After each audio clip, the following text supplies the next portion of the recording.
اور ساتھ ساتھ اپنی تربیت بھی کرتے جائیں گے. ہم میں سے بہت سارے بیٹیوں والے ہوں گے, مگر کیا یہ خبریں نہیں آتی کہ بچے کی پیدائش کی وجہ سے ماں کو برا بھلا کہا جاتا ہے, گھروں میں جھگڑے ہیں, معاذ اللہ. اب بھی یہ خبریں آتی ہیں کہ بچی پیدا ہوئی تو کچرا کنڈی پر پھینک دی گئی.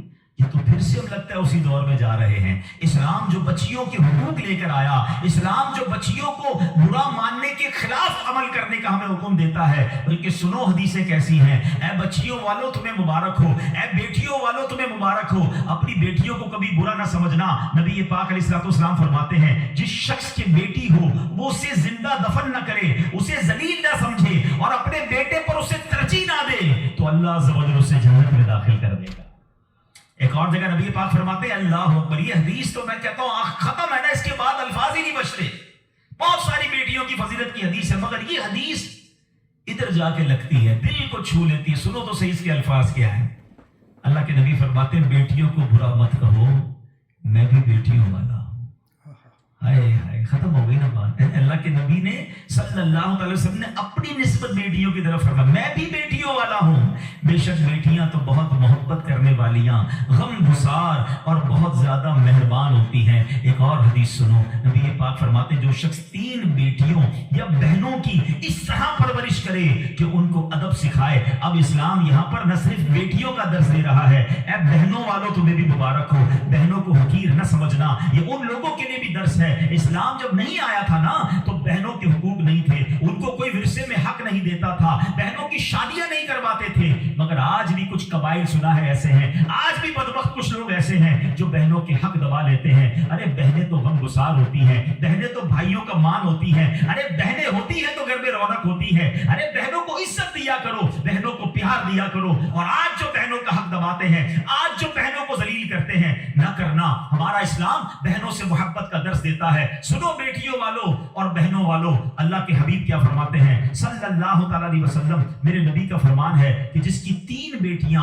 یا بہنوں کی اس طرح پرورش کرے, ان کو ادب سکھائے, ان سے مہربانی کا برتاؤ کرے, یہاں تک کہ اللہ عز و جل اسے بے نیاز کر دے, یعنی ان کا نکاح ہو جائے, تو اللہ تعالیٰ اس کے لیے جنت واجب فرما دیتا ہے.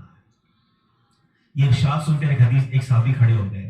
صحابہ کے سوال بھی بڑے کمال کے ہوتے ہیں. یقین کرو ہمارے بہت سارے کام سیدھے جو ہے نا, ہمارے لیے بہت ساری آسانیاں صحابہ کے سوالات نے کر دی. اب ہو سکتا ہے یہاں میرا کوئی بھائی ایسا بیٹھا ہو جس کی 3 بیٹیاں نہ ہوں, وہ کہتا ہے میری تو 2 ہیں. صحابی نے سوال کیا حضور اگر 2 لڑکیوں کی پرورش کرے, تو ارشاد فرمایا اس کے لیے بھی یہی اجر و ثواب ہے. راوی فرماتا ہے یہاں تک کہ اگر ایک بیٹی کا بھی لوگ ذکر کرتے تو نبی پاک اس کے بارے میں یہی فرماتے. مگر ایک روایت اور بھی موجود ہے کہ ایک صحابی نے کھڑے ہو کر کہا حضور اگر کسی کی ایک بیٹی ہو, اللہ کے نبی نے فرمایا ایک بیٹی ہو تو بھی جنت واجب ہو جاتی ہے. بیٹیوں پر شکایت, بیٹیوں پر منہ چڑھاتے ہو, بیٹیوں پر لڑائی کرتے ہو, اللہ اکبر, یہ تو جنت میں جانے کا ٹکٹ ہے. تو اپنی بیٹیوں سے پیار کریں. اور باپ جتنے بیٹھے نا, مجھے پتا ہے وہ میری بات کی تائید کریں گے. شاید پیدائش میں منہ چڑھایا ہوگا کسی نے, لیکن آج بھی باپ سے زیادہ کلوز بیٹی ہی ہوتی ہے. پیار وہ باپ سے بیٹی ہی کرتی ہے. گھر جاؤ تو بیٹی باپ کا انتظار زیادہ کرتی ہے. مگر نہ جانے کیوں بیٹی کی پیدائش کو. اچھا پھر اگر بیٹیاں ہو بھی گئیں, کسی کی 3 ہو گئیں, 4 ہو گئیں, نہیں ہو رہا بیٹا, تو کس بات کی لڑائی ہے؟ کیا عورت کے ہاتھ میں ہے کہ وہ بیٹا پیدا کرے؟ خامخائی گھر میں جھگڑا, تانے دینا اس بیچاری کو. اب تو میڈیکل سائنس بھی کہتی ہے جناب وہ کسی ایک کا قصور ہی نہیں ہے, اللہ کی دین ہے. لیکن خامخائی کسی ایک عورت پر جو ہے وہ ہنگامہ کر کے نہ جانے اس کی دل آزاری کا سامان کرتے ہیں. نہ کرے ایسا. میں آپ کو حدیث سنا رہا ہوں, اور اسلام عورتوں کے حقوق کی شاندار انداز سے بیان کرتا ہے. اللہ کے نبی علیہ الصلوۃ والسلام فرماتے ہیں جب کسی کے ہاں لڑکی پیدا ہوتی ہے, سنو, گھر پہ مہمان آئے تو اچھا لگتا ہے نا, اور کوئی بڑا اہم مہمان آ جائے, کوئی بڑے بزرگ آ جائیں تو کتنا خوش ہو جاتے ہیں آپ. کئی ایسے بزرگ ہوں گے, کئی ایسے علماء ہوں گے, کوئی ایسی شخصیت ضرور ہوگی جس کو آپ اپنے گھر بلانا چاہتے ہوں گے, مگر آپ سوچتے ہوں گے یار وہ میرے گھر کیسے آئے گا, بہت بڑا آدمی ہے, بڑا مصروف شخص ہے, پسند تو مجھے بہت ہے مگر میں گھر نہیں بلا سکتا. سنو, جب تمہارے گھر بیٹی آتی ہے تو پتہ ہے کون مہمان آتا ہے؟ اللہ کے نبی فرماتے ہیں جب کسی کے ہاں لڑکی پیدا ہوتی ہے تو اللہ عز و جل فرشتوں کو گھر بھیجتا ہے.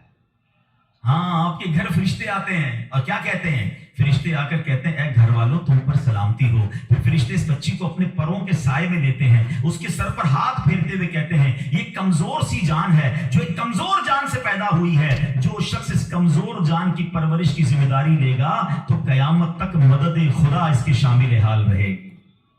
تو اب کبھی بھی بیٹیوں پر زیادتی نہیں ہونے دینی. ہاں بیٹیوں کی دعائیں لو, بیٹیوں کی خدمت کرو. اور اے بھائیوں جن کی بہنیں ہیں, ہمارا اسلام بہنوں سے محبت کا درس دیتا. یقین کریں بہنوں کی دعائیں بھائی کو بہت اوپر لے جاتی ہیں. خوش نصیب ہے وہ بھائی. اچھا ہمارے ایک اور نظام پتہ ہے کیا ہے, کہ جب تک ماں باپ کے ساتھ رہ رہے ہیں تو چلے بھائی بہنوں میں پیار ہے. اب بھائی بہنوں میں شادی ہو گئی, سب کی شادیاں ہو گئی اور ماں باپ چلے گئے, تو اب نارملی لوگ اپنی بہنوں کو اگنور کرتے ہیں. اب یار میں تو اپنی بیوی کو دیکھوں گا, اپنے بچوں کو دیکھوں گا, اپنی کمائی کو دیکھوں گا. نہیں, اب بھائی کا کام ہے کہ وہ والد کا کردار ادا کرے. بہنوں کو یہ احساس دلائے کہ تمہارے ماں باپ چلے گئے ہیں مگر تمہارے بھائی زندہ ہیں. ہر مشکل میں تمہارے بھائی تمہارے ساتھ کھڑے ہوں گے. کبھی بہنوں کو یہ ریئلائز مت کرانا کہ وہ اکیلی کہیں کسی پرابلم میں ہو, تو وہ اکیلے میں سوچے کہ میری ماں ہوتی تو میں کس سے ماں سے بات کر لیتی, باپ ہوتا تو میں باپ سے کہہ دیتی, بھائی کو کیا کہوں وہ تو سنتا ہی نہیں ہے. ہیں ایسے بھائی آج بھی کہ بہنیں انہیں اپنا دکھ بھی شیئر نہیں کرتی ہیں, بلکہ بھائیوں کو پڑی نہیں ہے بہن کدھر گئی. یہ مت کرنا. اگر تم اپنے ماں باپ کی روح خوش کرنا چاہتے ہو نا, تو بھائی بہن جڑ کے رہو, بھائی بہنوں میں پیار رکھو. یہ پیسہ سب کچھ نہیں ہے. ارے جو کچھ میرے پاس ہے اگر میرے بھائی بہنوں پہ خرچ ہو جائے تو اس سے اچھی کیا چیز ہے. یہ یاد رکھیں جو سوشل میڈیا پہ ہزاروں فرینڈ بنائے بیٹھے نا, کہ میرے 5000 فرینڈ تو میرے 10,000 فرینڈ, کسی دن بستر پر پڑو گے نا اسپتال میں, تو اس بستر کے کنارے تمہیں تمہارے بھائی بہن ہی نظر آئیں گے. سوشل میڈیا والا تمہارا جو سارے دن چیٹنگ جس کے ساتھ واٹس ایپ پہ لگے ہوئے ہو نا گروپ میں, کوئی نظر نہیں آئے گا. جب تمہارے گھر میں کوئی بچے کا پرابلم ہوگا, رات آدھی رات کو اگر تمہارے گھر کوئی آ کے تمہیں دلاسا دے گا تو تمہارے بھائی بہن ہوں گے. میں کئی بار بیان میں ایک مثال دے چکا ہوں, چلو آج پھر دے دیتا ہوں, کاش یہ بات سمجھ آ جائے. یہ جو فیملی ہوتی ہے نا, یہ تسبیح کی طرح ہوتی ہے. اور ہم نے دیکھا ہے کہ یہ جو ہے نا تسبیح کے اوپر والا حصہ, یہ ماں باپ ہوتے ہیں. یہ ٹوٹ جائے نا, ماں باپ چلے جائیں, پوچھو ان سے ان کی ماں چلی گئی, پوچھو ان سے ان کے والد چلے گئے. جب یہ چلے جاتے ہیں نا تو اپنے بھائی بہنوں کو جس طرح تسبیح کے دانے بکھرتے ہیں نا, اس طرح بکھرتے دیکھا ہے. جب تک ماں باپ ہیں پہلے تو ان کی برکتیں لینا, اور جب یہ چلے جائیں نا تو یہ دانے بکھرنے مت دینا, جوڑ کے رکھنا اپنی فیملی کو. یہ فیملی یہی تو پیار ہے زندگی میں. تھوڑے سے پیسوں کے لیے بھائی بہن لڑتے ہیں, جائیداد کے لیے بھائی بہن لڑتے ہیں, تھوڑے کاروبار کے لیے لڑتے ہیں. قربان کر دو, کوئی بات نہیں, بھائی کو تھوڑا زیادہ چلا جائے, بہن کے میری بہن کے گھر میں ہی جا رہا ہے نا, یہ تیرا ہے, یہ میرا ہے, نہ کیا کرے. یہ گھر کی محبتیں آپ کو بہت ساری بیماریوں سے بچاتی ہیں. حدیث پاک میں آتا ہے جس کا مضمون ہے جو چاہتا ہے کہ اس کی زندگی میں اضافہ ہو جائے, عمر میں اضافہ ہو جائے, بری موت سے بچے, اسے چاہیے کہ وہ صلہ رحمی کرے. صلہ رحمی کیا ہے؟ اپنے رشتہ داروں کے ساتھ اچھا سلوک. اور رشتہ داروں میں the closest family member جو وہ بھائی بہن ہیں, وہ ماں باپ ہیں, بیوی بچے ہیں. ارے ان کو چھوڑ کر دنیا سے محبتیں جتا رہے ہو؟ نہیں میرے پیارے اسلامی بھائی. تو اپنی بچیوں کے ساتھ اور اپنی بہنوں کے ساتھ بالخصوص اچھا سلوک کرنا. خوش نصیب ہے وہ بھائی جو بہنوں کا مان ہے, خوش نصیب ہے وہ جو والد جو اپنی بچیوں کے ساتھ اچھا برتاؤ کرتا ہے. اور میں نے خود دیکھا ہے, آپ نے بھی دیکھا ہوگا, میں نے دیکھا ہے, بلکہ میں نے ایک طرح سے انٹرویو لیا ہے ایک رشتہ دار کا, یار آپ کی 4 بیٹیاں ہیں, 3 بیٹیاں ہیں. کہتا ہے یار جب سے بیٹیاں آئی ہیں پتہ نہیں رزق کدھر سے آ رہا ہے. بیٹیاں تو کیا آئی ہیں, اللہ نے رحمت کے دروازے کھول دیے ہیں, کیونکہ اس نے منہ نہیں چڑھایا. کچھ ہوں گے ایسے بیٹیوں والے جن کا ہاتھ تنگ ہوگا, تو غور کرو جب بیٹی ہوئی تھی تو شکر کیا تھا یا شکوہ کیا تھا؟ اللہ نے تو بھیجی تھی رحمت تمہارے گھر پہ, تم نے اس وقت بھی اللہ کو ناراض کیا, بیوی کو گالیاں دی, ہنگامہ کیا, اب کہتے ہو رحمت نہیں آ رہی. تم نے تو کتنی ناشکری کر لی. اگر تم سجدہ شکر ادا کرتے, اللہ کی بارگاہ میں راضی رہتے, اللہ بیٹیاں تو دیتا مگر تم پر رحمت کے اور دروازے بھی کھول دیتا. اور ہم نے دیکھا ہے لوگوں کے رزق کو بڑھتے ہوئے. تو کبھی بیٹی کی پیدائش پر آپ نے منہ نہیں چڑھانا ہے, ہاں, نہ اپنی زوجہ کو تانے دینے ہیں. اور بیٹیوں کا خیال رکھیں, بہنوں کا خیال رکھیں. اور آگے چلتے ہیں اسی طرح. اچھا نبی پاک کا انداز اپنی بہن کے ساتھ کیا تھا؟ اللہ کے حبیب علیہ الصلوۃ والسلام کی ایک دودھ شریف بہن تھی, حضرت شیما, رضائی بہن تھی نبی پاک کی. اب پیارے آقا کس طرح ان کے ساتھ برتاؤ کرتے تھے کہ ایک بار آپ علیہ الصلوۃ والسلام کی بارگاہ میں جب بہن حاضر ہوئی نا تو نبی پاک ان کی تشریف آوری پر کھڑے ہو جایا کرتے, اپنی بہن کی آمد پر ان کی دلجوئی فرماتے, ان پر خوب نوازشیں فرماتے. ایک بار پیارے آقا علیہ الصلوۃ والسلام نے اپنی مبارک چادر بچھائی اور اپنی بہن سے پتہ ہے کیا کہتے ہیں؟ مانگو تمہیں عطا کیا جائے گا, سفارش کرو تمہاری سفارش قبول کی جائے گی. بہن جانے لگی تو نبی پاک نے ایک لونڈی یعنی ایک اس کو خادمہ بھی دے دی اور 2 اونٹ بھی عطا فرما دیے. اچھا اپنی بیٹی کے ساتھ کیا برتاؤ ہے نبی پاک کا؟ بیٹیوں کو جو ڈیگریڈ کرتے, سنو, خاتون جنت بی بی فاطمہ رضی اللہ تعالیٰ عنہا جب نبی پاک کی بارگاہ میں آتی, آقا کھڑے ہو کر استقبال کرتے.